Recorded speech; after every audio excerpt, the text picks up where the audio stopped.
and welcome to Transforming Language Education, the vodcast series where we will talk about the future of teaching, inquiry, and advocacy in language education. I'm Jen Crawford. And I'm Rob Philback. Please like or subscribe if you want to join us in helping to transform language education. Hi, Evgeny, and welcome to Transforming Language Education. Evgeny Dengub is a USC professor of Russian and the director of the Basic Language Program and the Center for Languages and Cultures here at USC.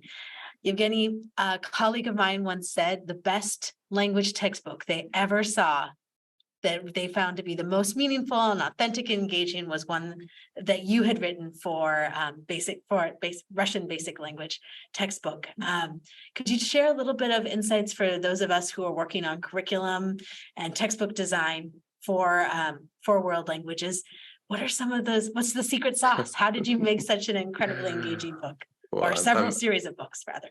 I'm very honored by this comment, and this is the textbook that I co-authored with Susanna Nazarova, my colleague and wife. So it's called Étagé, and it's a textbook for intermediate Russian classroom. So we started by collecting stories from people. So we wanted this textbook to be focused on real human beings, our friends, our colleagues, our students who've experienced Russia at various points of their life. You know, maybe when they just started learning Russian and they got themselves in the various kind of funny situations, awkward situations, or when they, matured and, got a job and studied in Russia more in graduate school, maybe. So the textbook is based on those stories. Some of the stories were told in Russian, some of them told in English. We translated them, but we wanted to kind of get away from big C kind of a thing that my colleagues like so much. Okay, has to be Pushkin, has to be Tolstoy, has to be some Chekhov, and has to be this big sites from Moscow and St. Petersburg. So the secret sauce, Jen, is just to have as many people that haven't been created for the book but been taking from life, and with the words they use, with the language they use, with kind of a interesting idiosyncratic kind of a situation and thoughts they have students relate to them, kind of see themselves in these people rather than some abstract Mashas or Alex who just go to the store and buy cheese and and then they need a kettle. So that's in short, that's what we try to do. Just to quickly interrupt, and to ask questions that will elicit a reaction from student, emotional, intellectual, kind of reaction that will be that I like questions to which I don't know the answer for, questions that can be answered in multiple ways. And I think students and colleagues appreciate this book for asking this often straightforward questions, or questions that go into a student's kind of a soul, so to say, doing it nicely and gently, but not avoiding these topics, not avoiding this, again, family and divorce and whatnot, but trying to get the students who want to do it open up and express their meaning. I mean, and I also just heard you say at the beginning the use of story, and what I'm hearing really too coming through is these are things that you could do in your everyday teaching. Doesn't have to go into a textbook, but using story and really showing the human side of learning. And I mean, sounds like just a real fundamental tenet of kind of how you approach teaching. Absolutely. Yeah.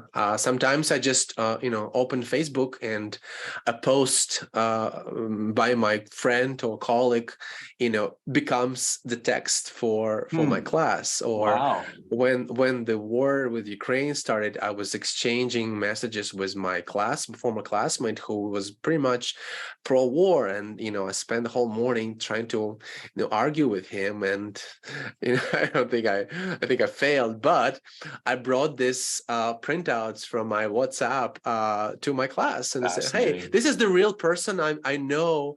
It's not, again, it's not some abstract guy from the internet, but someone I really know well. And this is what he's been saying. That's what I've been saying. So, turn it into a text. That's great. It's incredible. In closing, do you have any suggestions for how to bring these real authentic moments and stories into class, even when we have to move those classes temporarily online due to pandemic or other crises?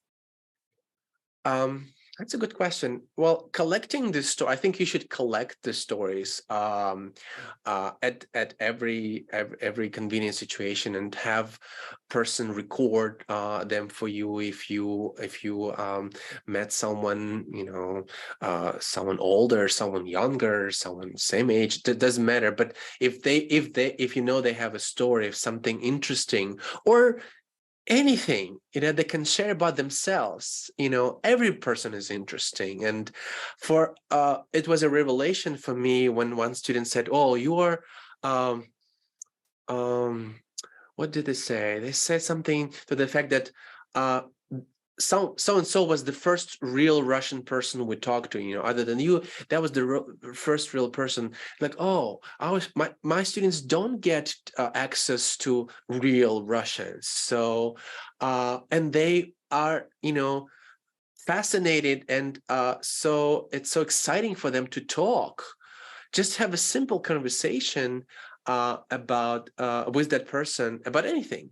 So if you just bring a recording, of or kind of a written record of written story by that human being, and it shows through the text, whether it's recorded or even if it was translated, that it's a real human being talking. And students, again, on some kind of a emotional, hard to describe, how to detect level, they see that, and they see the second and third layer of meaning, and they react to that. So my big advice: just collect stories, have a recorder, or and now every phone has a recording device. Just have them on the phone, and be on lookout for those stories. When it's a blessing and a curse. Now everything and everything I do, everything I watch or hear or write, I'm like thinking, oh, can I use it in the classroom? But just if you open your mind and try to see, oh, can I use that in the classroom? Should I save it for later? I think you'll have a big collection of these stories and very rich material for your class. Thanks so much, Evgeny. This has been so inspiring. Again, how you bring world and people and across many differences into language learning and make it something that is compelling and exciting and engaging and happy and enjoyable for students is really such an inspiration. So thank you for your time.